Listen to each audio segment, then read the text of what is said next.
Are you ready for an absolutely great week of college football ahead of us? You may have heard me say that before because I've said it every single week this year. There are no off weeks in college football in 2025.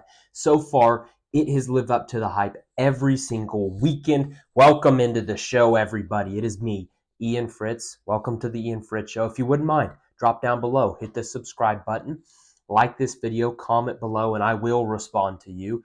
Also, follow over here on Twitter, TikTok, and Instagram because we're putting out a lot of videos there. If you want to interact with me on other things I don't talk about on the show, you can do it there. There's some spirited debates happening there right now. Particularly, I have said that I don't think College Game Day should have gone to the Ole Miss Georgia game. And there are a lot of people, I'm not going to name names, but a lot of people are upset about that. And let me explain myself. The game I'm gonna lead the show with is Ole Miss Georgia. They picked the best game of the weekend. That was not my point in the video. And if you've seen the video, you heard me say they should have gone to BYU Utah or USC Notre Dame because we will have other opportunities to see Ole Miss this year. We will have other opportunities to go to Georgia this year. We're not going to have those opportunities to go to a BYU game, to go to the Holy War, to go to USC Notre Dame at Notre Dame in South Bend. We're not going to have those opportunities. So when you can take them, you take them and you go there for College Game Day. College Game Day is not about going to the best game each weekend. It's about traveling the country, going to different spots throughout the season, highlighting a great game that day. It's not the best game, but a great game that day in college football. Without further ado, though, we've got the show, a lot to talk about for Week 8 in college football. Game previews, 3 of them coming your way. Then we have upset alerts. It was on fire last week in the preview show, the upset alerts for Week 7. And then we have the picks coming off one of our best weeks, 4 or 5 games above 500 in just the week itself. We are starting to catch our stride. The gut is starting to figure it out. It takes longer and longer the more the transfer portal NIL plays a factor for these college football teams. We're jumping right in. It is Ole Miss. The Rebels are traveling to the Georgia Bulldogs. Ole Miss, number 5 in the country. Georgia Bulldogs, number 9 in the country. Georgia is favored by 7.5 points. And you're thinking, Ian, didn't you just say that Ole Miss was number 5? Ole Miss is number 5. Georgia's number 9. Well, why is Georgia favored? Folks, that's just how it has been this year. I feel like we've done about 50% of the games we've previewed. The higher-ranked team has not been favored. What does that tell you? What does that tell you? We are not sure exactly. We're trying to figure it out, trying to calibrate our brains to pick these games correctly. I cannot wait for this matchup. This is one I've had marked on my calendar for quite some time now, particularly because of the spot it comes in the calendar for these two teams. Look, Georgia's coming off a couple games here. One rivalry game last week against Auburn, but a couple weeks ago they had the thriller against Alabama. Ole Miss, they've been sitting at home for a couple weeks. Yeah, they had the snooze fest against Washington State last week where they almost lost. That's because Lane Kiffin didn't have that team prepared to play Washington State. They were preparing for Georgia for 2 weeks. Let's make that known. They didn't even know. Those kids showed up on Saturday and were like, where's Georgia? Where's Georgia, coach? I thought we were playing Georgia today. And then Washington State walked out of the tunnel and they said, oh, all right. Let's go play football. Let's beat these teams. They could just get by against Washington State with the sheer talent they have, not even trying. Okay? That's what that was against Washington State. They're going to be ready to play this Georgia Bulldog football team. Mark my words, okay? This is the first real road test for Trinidad Chambliss in that Ole Miss offense. How does he handle it? Without further ado, we always start with the road team here at the Ian Fritts Show. Ole Miss. Got a couple things I'm watching for offensively. Got a couple things I'm watching for defensively. Start with the offense. Mentioned his name a couple minutes ago. It's the quarterback, Trinidad Chambliss. I would be shocked if Austin Simmons, he rumored is still injured. I just think he's the backup now. Trinidad Chambliss has taken over that starting job for the Ole Miss Rebels. How does he handle being in an environment in there in Athens, Georgia? How does he handle that? How does he handle it between the hedges against these Georgia Bulldogs? That's going to be a hostile environment. This man was playing at Ferris State a year ago. He was playing in glorified high school stadiums a year ago. He has not had an opportunity to play in a stadium like that at Georgia. Primetime, national television. Well, it's not primetime, it's 2:30, but national television. Whole world's going to be watching this football game. The entire country is going to be watching this football game. The whole week we're going to be talking about this football game. How does Trinidad Chambliss handle that pressure, handle that environment? Is it a pressure cooker and he's going to explode in a bad way, or is he going to explode in a good way? What do we expect from Trinidad Chambliss? He's been phenomenal so far through the entire season. Definition of dual threat. The man can run. He is slippery. In the running game, he's a little bit like Kyler Murray in his elusivity, in the way he kind of scrambles around. He's a little bit of a shorter guy, but he's not that peak level Kyler Murray. Not saying that, but the way he plays, his style kind of reminds me of a Kyler Murray, Oklahoma quarterback. He's been phenomenal. Does he keep that up against this Georgia defense and in that environment? Has he handled it? We've had that question several times this year. How did Ty Simpson handle it against Florida State? Not good. Then he went and handled it against Georgia. We saw him handle it against Georgia. So how does that get in his brain? Because some quarterbacks, some guys aren't built for the moment. I can think of a couple off the top of my head. I'm not gonna disparage their name and dash their name, but I can think of a couple off the top of my head where they get a big moment and they fold over like a lawn chair. Okay, is that Trinidad Chambliss, or does he rise to the moment and show everybody, yeah, Ferris State, I should have been at Ole Miss the entire time? What do we expect from Trinidad Chambliss? That's number one thing to watch out for. Number two, the weapons.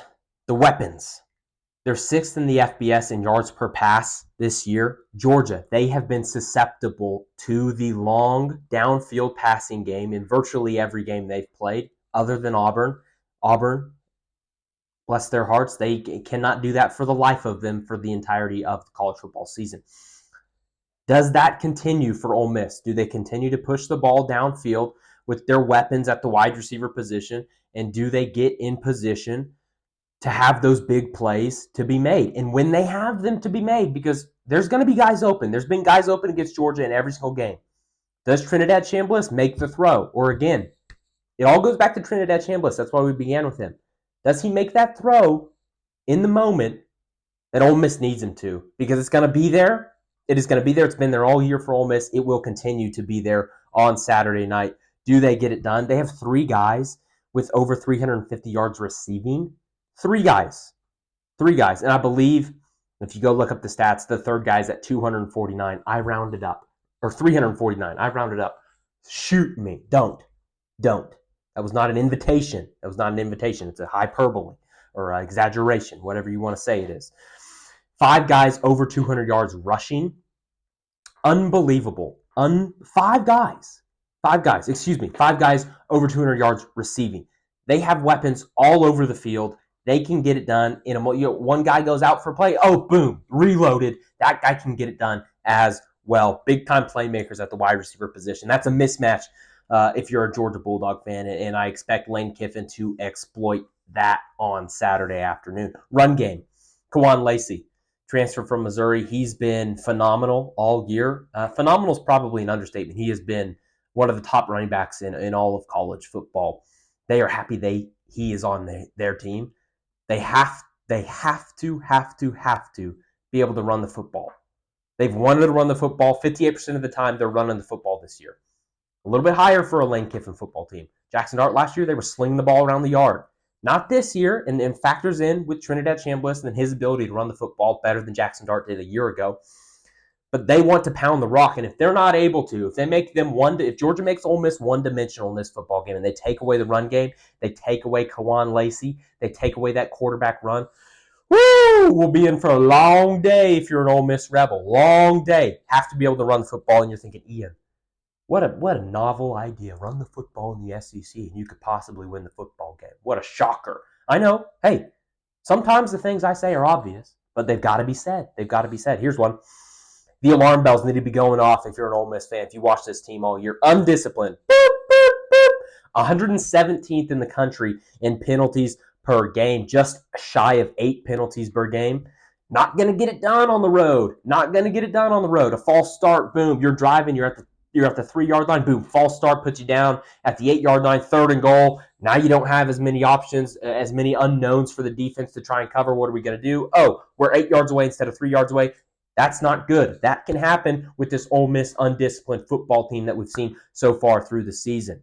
Those are the things we're looking for offensively. Defensively, they've played solid this season. They are not as bad as we thought they would be based on the amount of players they lost and the depth they lost on that defensive line. However, they have played one good offense this entire season, and that is an offense that has since fired their head coach, the Arkansas Razorbacks. That is the best quarterback they have faced and probably will face for a considerable time in Taylon Green. He's awesome. And they gave up 35 points in that game. Not what you're looking for when you play one good offense all season. You don't want to give up 35 points. You don't want to do that.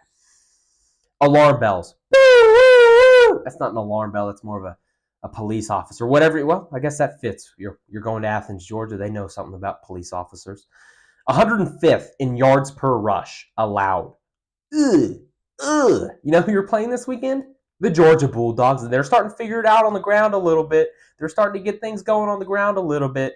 You're going to have to flip that statistic if you want to win this football game. As important it is for you to run the football, you cannot let Georgia average 6 yards a carry like you're doing all season long.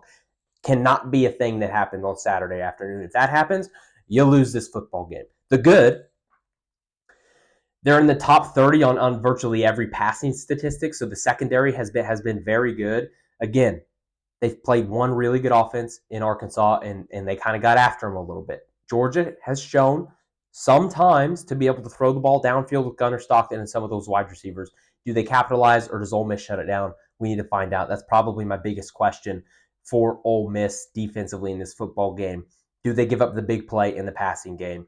Does it look like that Arkansas game, or does it look like the rest of their season so far?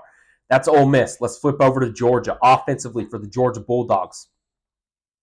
First thing I'm looking for, running the football. Okay, they've had some success recently in their football games running the football. They're starting to get it dialed in. However, you're thinking, Ian, did you watch the Auburn game? Did you watch the Auburn game, Ian? They could not run the football. PSA, public service announcement, if you didn't know what PSA stood for. Nobody can run the football on Auburn. Literally nobody is having success doing that on the Auburn Tigers. That defense is legit, and they faced Oklahoma, Georgia, Texas A&M. Nobody is running the football on that team right now. Just going to put that game aside. Georgia has been able to get some things going on the ground. They have 3 guys over 200 rushing yards this season, so it's not just one guy toting the rock. Bowens, Frazier, and Stockton are those 3 guys. So they have multiple guys that they can rely on in the running game, and their top 2 running backs, Frazier and Bowens, they kind of do different things. Bowen is more of a do-it-all guy. Frazier's that speed back that can get to the edge and kill you if he gets there. So got to be key for Georgia to use those running backs properly. They know how to use their running backs properly. But, sometimes I see it all over college football occasionally. You're thinking, that's the guy that we have doing that? We have our worst pass-blocking running back lead blocking on a jet sweep? Ugh, I saw that this past weekend. Not good, folks. Not good. Gunnar Stockton. And the wide receiver, second thing I'm looking for / question mark, if you want to call it that. I thought this was going to be a more dynamic group from Georgia. I thought the transfer portal was good to them, and them bringing Zachariah Branch in from USC. I thought he was going to be one of the most dynamic players in all of college football. He has that ability. It just has not looked like he is capitalizing when they give him the moments that he normally had at USC. You would see him at USC catch a screen pass, tunnel screen, whatever, and take it 80 yards to the house. He's not doing that this year. And Georgia is trying to get him the football in those same ways. And maybe that's just me thinking, hey, Zachariah Branch at USC is going to be the same Zachariah Branch at Georgia. Maybe that was just me being dumb. Could be. I still think that's in there for Zachariah Branch. If you want to win this football game, you got to get the ball into your playmaker's hands. And he is one of your most dynamic players, if not your most dynamic player on offense for Georgia. Get him the football a bunch this weekend. Needs to happen on Saturday afternoon.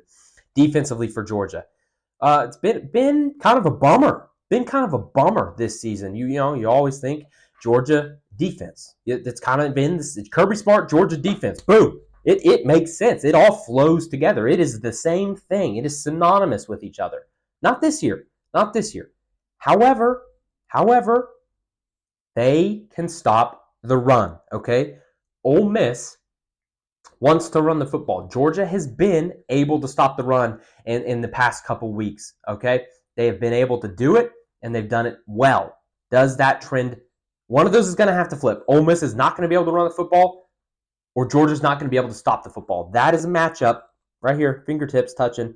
That is a matchup that is going to have to give. One of them is going to give. Which one is it? Is it going to be Georgia's defense? Is it going to be Ole Miss's offense? We will find out on Saturday afternoon. Next up, again, we mentioned it when we were talking about Ole Miss's passing game. Georgia's pass defense has been susceptible to the big-time throws, big-time explosive plays in the pass game. They've given up several in virtually every single game they've played. Exclude Auburn. The offense is inept over there on the plains down there. Poor Auburn fans, man. That stinks. That really stinks. I can't imagine going through that. I can, because I had Jackson Arnold on my team last year. Enough about Auburn and Jackson Arnold. Georgia secondary. Been kind of bad this year. Been bad in Ole Miss. We just talked about it. They got 5 guys that can burn you. 5 of them. How do you adjust? Do you keep everything in front of you? One or two plays can kill you in this game. One or two plays can kill you in this game. We saw it with the Alabama game and Ty Simpson bombing it over the top a couple times on Georgia. How does it play out, folks? You've heard the offense for both of these teams. You heard the defense for both of these teams. What do I think is going to happen on Saturday? Again, point spread is 7.5. Georgia favored by at home. Ole Miss is going to win this football game. Ole Miss is going to go into Athens, Georgia, regardless of the 7.5 points. Give me the Rebels to win the football game. I expect big things from Trinidad Chambliss on Saturday afternoon. Next game up, folks, it's USC at Notre Dame, Fighting Irish. Okay, going to take a sip here before we get into this one. If you wouldn't mind, when I'm taking my sip from this patented mug here, fresh spring water, go ahead and drop down below and subscribe. If you didn't earlier, I trust some of you did, but if you didn't, here you go. Another opportunity. That's good stuff, folks. That is good stuff. Drink water. USC at Notre Dame, number 20 USC, the Trojans, Lincoln Riley heading to South Bend, night game to meet up with Marcus Freeman and the Fighting Irish. Notre Dame, number 13 in the country, 2 losses on the season. They are favored by 9.5 points in this one, folks. USC and Lincoln Riley, they have a chance to end Notre Dame's season. Notre Dame loses this football game. They are out. I will declare it. They are out of the college football playoff discussion. It is over for Notre Dame. It will not happen this season. Let's jump into the offense for USC. Again, we always start with the visiting team. Offense for USC. Stop me if you've heard this story before. USC is number 1 in points per game in the entire country. Yeah, a lot of people were yelling at me, stop Ian. We've heard that every time. Lincoln Riley, we know he scores points. Yeah, well, it's the same case. Lincoln Riley continues to be the greatest offensive coordinator of the last 10, 15 years. Wherever he goes, whoever he has, they score points, and they do it in virtually every single game they play. They also put up yards. They have yards, points. USC offensively, awesome. They've got 4 stars on offense. It's not just one guy. It's not just the quarterback. It's not just their star wide receiver. You have Jaden Maiva at quarterback. Some people call him Jaden Maeva. Whatever it is, respect to you, Jaden. You're playing awesome football right now. You deserve all of it, all the praise so far this season. Wayman Jordan at running back, he has been phenomenal, just shy of 600 rushing yards this season. And then you have Mekhi Lemon and Jacoby Lane at wide receiver. Mekhi Lemon, virtually probably a top 15 pick if I had to do a mock draft in the next season's NFL draft. 2 stud wide receivers. Again, we saw this a week ago with Indiana going to Oregon, where 2 wide receivers can stress your cornerback so much that it is impossible to really corral them.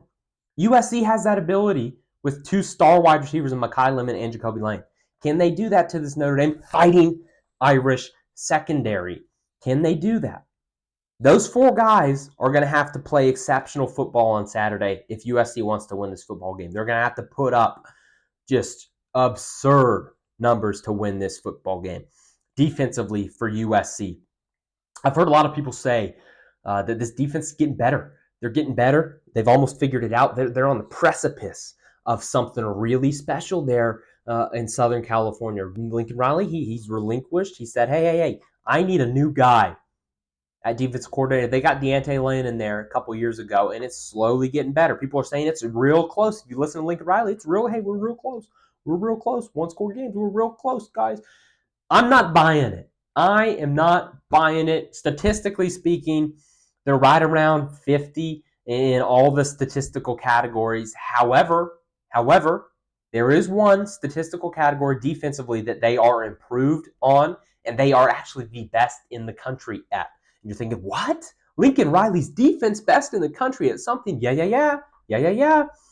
They have the number one red zone defense in all of college football. Anytime a team gets in the red zone, they only come away with points 60% of the time.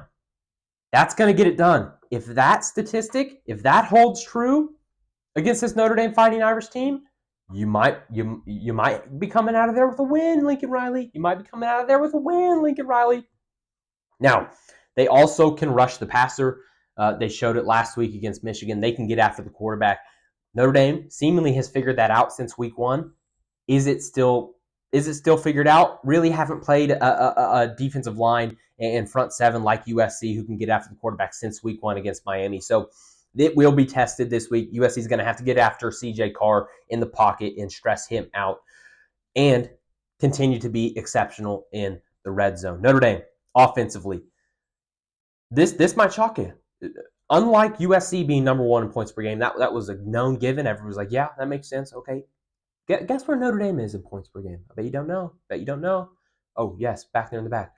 53rd? Oh, great guess for any other year except for this year. They are 7th in points per game, and it is largely due to the man under center or behind center most of the time in college football nowadays. CJ Carr has been phenomenal. He is a top-tier quarterback.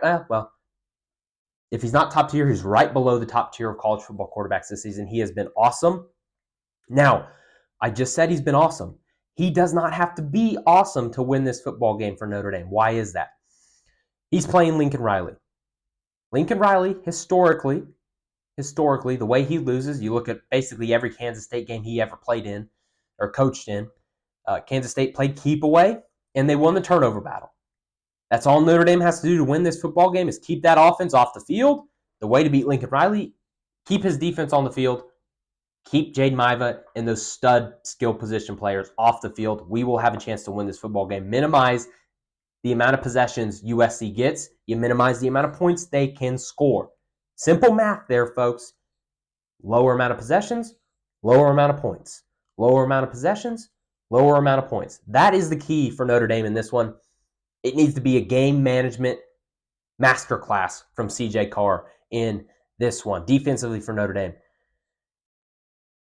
If I would have told you after week 2, where they had just given up 27 points to Miami and then 41 to Texas A&M, that they would improve, you would probably think, yeah, righty, and I watched them for 2 weeks. Even in the third week, they gave up 30 to Purdue. You would think, no way they improved, Ian. No way, Jose. And I would think, my name is not Jose, it is Ian, so do not call me that. I'm not a Mexican man. Oh, that's tough. That is tough. Jose, I guess, could possibly be a non-Mexican, but, Jose, Mexican name. Anyways, you would say, no way, Jose, and I would say they have improved drastically since week 3. The last 3 games, they've given up a combined 27 points. Combined through 3 games. That's not an astonishing number. That's not a number that normally Notre Dame would be that proud of. But through the first 3 weeks of the season, giving up 27 points combined in 3 games is a drastic improvement for the Fighting Irish. Look, in each of the first 3 games, they gave up 27. They gave up 41. Then they gave up 30. And then to combine last 3 games, total less than each individual game the first 3 weeks of the season. Vast, drastic improvement, and largely it is in part to the run defense improving after mainly those first 2 weeks of the season. They have averaged just shy, the opposing team has averaged just shy of 2.5 yards per carry since those first 2 weeks of the season. Before that, they were averaging about 3.8 yards per carry. So the defense is making the offense one-dimensional. That needs to continue for Notre Dame, the Fighting Irish, for the Jose's out there. That needs to continue. They need to be able to slow down the rushing attack from USC. The pick. I just picked Ole Miss to upset Georgia in Athens. And you're thinking, no way he's going to do it again. No way he picks USC to beat Notre Dame. It's not going to happen. It is going to happen. I don't know what it is, folks. It is happening again. Week 8 of college football. USC and Lincoln Riley are going to go into South Bend Saturday night and beat the Fighting Irish and knock them out of playoff contention. I got a feeling, folks. I've got a feeling. Next game up, you're thinking, Louisville, Miami? Really? You sure? Yes, I am sure. Because a lot of people aren't going to be talking about this football game. Mainly because they're going to look at the games on Saturday and they're not going to see it because it's on Friday night. Do not let this slip your radar. This is a Friday night football game and it's going to be a doozy. It is going to be a doozy. Let me ask you this. I don't think anybody could name a single player on Louisville's football team. If you're just casual, you watch on Saturday, fan of college football, I'm not sure you can name a single player on their football team. And that's okay. That's why you listen to people like me. That's why you subscribe to the Ian Fritts Show. That's why you follow me on social media, because I give you a comprehensive overview of the entire college football landscape. That's what we do here at the Ian Fritts Show. And that's why we're talking about a game like this that a lot of people aren't going to touch on. They're just going to, oh yeah, Miami's going to roll. Miami's going to roll. We don't need to talk about it. We don't need to discuss it. Let's jump into Louisville. The Cardinals.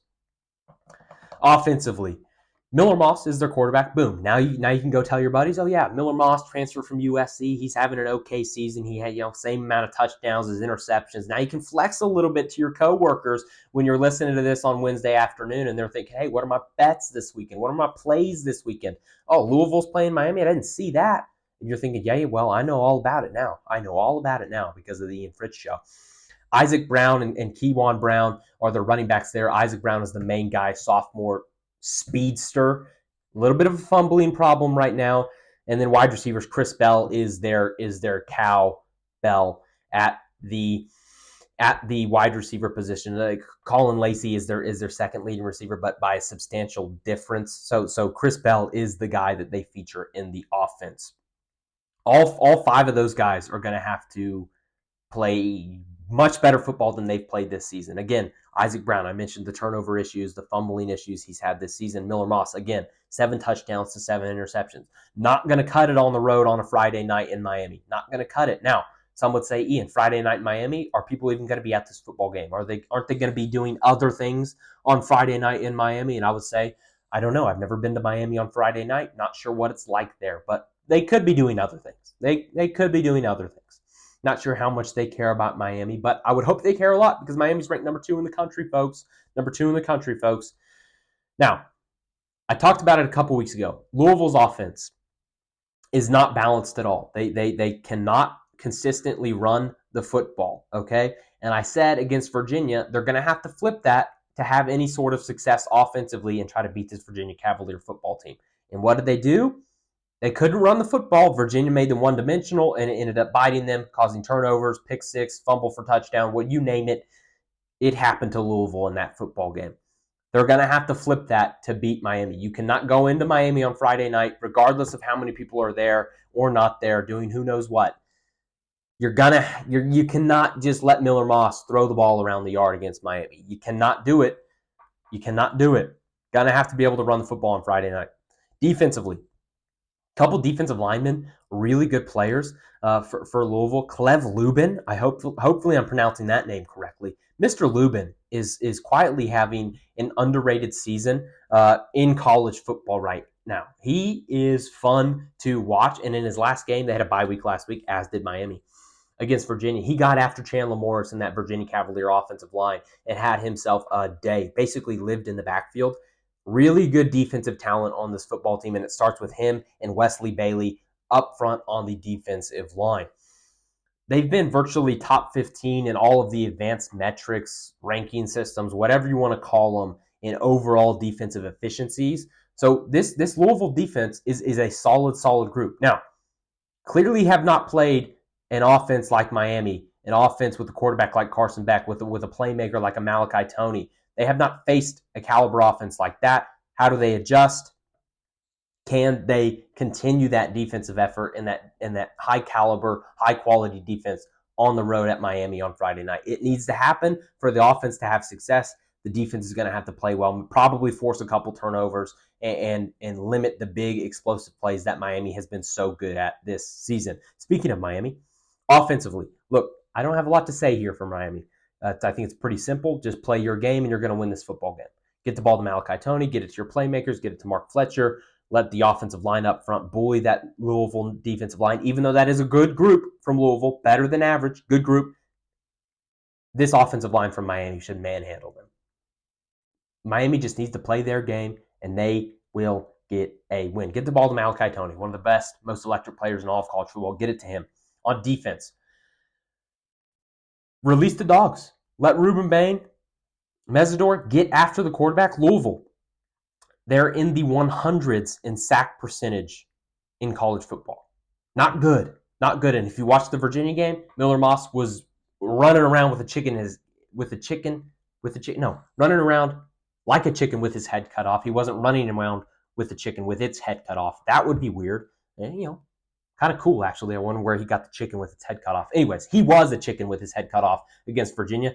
Miami's defensive line, one of the best in all of college football. That's going to have to stay the same thing for them to have success defensively. Let Ruben Bain and Mesidor go after Miller Moss. Just release them. Boom. Hey, every play, get after the quarterback. And it all starts with stopping the run. Again, Louisville, not been good at running the football this year. Starts there for Miami, and then you can release the dogs. Now, the pick. You're going to think, Ian, well, since you even talked about this game, you're probably taking Louisville plus the 13.5 points. Give me Miami to win and cover. I think they have too much firepower. However, I do think it will be closer than a lot of people think for the majority of the football game, and then Miami will probably pull away late is how I anticipate this game playing out. Next up, upset alerts. Let me take a sip here before we dive in here. If you're new here, first off, thank you for tuning in. Subscribe down below. The upset alerts, how we do this, I picked 5 or 6 games each week with a spread of 6 or more, so a touchdown or more, and I rank them from least likely to most likely. They're out of order on your screen. That's just to throw you off a little bit. Least likely upset of these 6 games is Arizona State beating the Texas Tech Red Raiders. This opened at, I believe, 5.5 and now has ballooned to, I think, like 12.5. Just absurd numbers right now. Texas Tech is not losing to Arizona State on Saturday. Not going to happen. Not going to happen. Second least likely, the game we just talked about. I don't see Louisville beating Miami unless Mario Cristobal has one of his, at this point, likely in-game coaching mistakes. Hasn't happened this season, but it's happened every season he's been the head coach. So if he has one of those, that's the only way it happens. Don't see it happening, so it's at 5th on the board. 4th on the board, Alabama at home against Tennessee. The defense from Tennessee has been abysmal this year, and I just don't see it flipping and just magically being good on Saturday afternoon, Saturday night. So I have that at 4th. I would have it a little further, but again, rivalry game. You got to bump it ahead of that Miami game. At number 3, in the third most likely upset, I have Notre Dame going down to USC. Again, I picked this to happen, but I also picked the one right in front of it to happen. In fact, all 3 of these top ones, I think the upset is going to happen. At number 2, it's Ole Miss over Georgia, but the most likely upset, I have Minnesota, Golden Gophers, at home against Dylan Raiola in that Nebraska Cornhusker team. Matt Rule, is he even the head coach this week? Is he talking to Penn State? Are they in discussions? What's happening there? A lot of distraction around Nebraska this week. I like Minnesota to capitalize on that and win the football game. That's the upset alerts. Last week we were on fire. Number 1 on my most likely upset last week was Pitt on the road at Florida State. In fact, I picked it to happen. It did happen. Number 3 was Tennessee versus Arkansas. That one almost happened. And my least likely last week was Texas Tech at home against Kansas. Some people were taking Kansas plus the points, and I said, no. Not in a million years is that happening. And we were right. So the upset meter, the upset alert segment is doing really well lately. Really, really well. You know what else is doing really well? The picks. Here we go, folks. Listen up. This is how you're going to win money this weekend. We're taking Miami minus 13.5. We're taking Minnesota plus 7.5. Too many points. Too many points. Vandy at home minus 2.5 against LSU. The defense from LSU has been good. The offense figured it out a little bit against South Carolina, not scoring-wise, but just scheme-wise, yardage-wise, rushing the ball. I just don't see it happening. The gut, again, we only go with the gut here at the Ian Fritts Show. I like Vandy -2.5. Duke -2.5 is maybe my play of the week. Darian Mensah, I think, is going to have a big-time football game on Saturday. Oklahoma -4.5 at South Carolina. I don't love this one. Might be my most uneasy pick of the weekend, but you have to pick it because they're a top 25 football team. Ohio State going to Wisconsin. Normally, you would circle this one and be like, oh, Camp Randall, that place is going to be rocking. No. Bleh. Wisconsin stinks. Give me Ohio State -26.5. Even more points, Indiana at home, -27.5, coming off the road trip back from Oregon. How do they fare? Give me Indiana -27.5. They're an exceptional football team. Texas A&M on the road at Arkansas. Notice how this was not included in the upset segment in the previous slide. It could have been. However, I think Texas A&M is going to roll on Saturday night. I think that defense is going to figure things out. They have been figuring things out for the last 3 weeks. I think it continues to roll. Memphis -20.5 at home. Oregon does not cover on the road at Rutgers. They got to travel literally about as far as you can go in the United States to play this football game. I like Rutgers to cover that 17.5. Next slide. Here we go. Virginia -17.5. Texas -12.5. Bama -7.5. USC +9.5. Ole Miss +7.5. USF -22. FAU is not a good football team, folks, and USF has shown to be really, really good. Byron Brown probably going to have a big-time game. Mizzou at Auburn. This line has dropped to, I believe, 1.5, but we got it earlier at 2.5. So we got Missouri +2.5. They're giving us points in this game. I think it makes no sense. I think it's ludicrous. And then we got Utah -3.5 on the road at BYU in the Holy War. And then Cincinnati, you could give me 85 points, and I would probably still take whoever is playing Oklahoma State minus the points. That is the entire show, everybody. Hopefully, you pick these with me, you put some money on it, and we win some money together as an Ian Fritts Show community. Thank you so much for watching. Subscribe down below. Follow me on the social medias. I love you guys. Bye. Whoa, he has trouble with the snap, and the ball is free. It's picked up by Michigan State's Jalen Watts-Jackson, and he scores on the last play of the game. 45, 40, 45, 50, 45. There goes Davis. Oh, my God.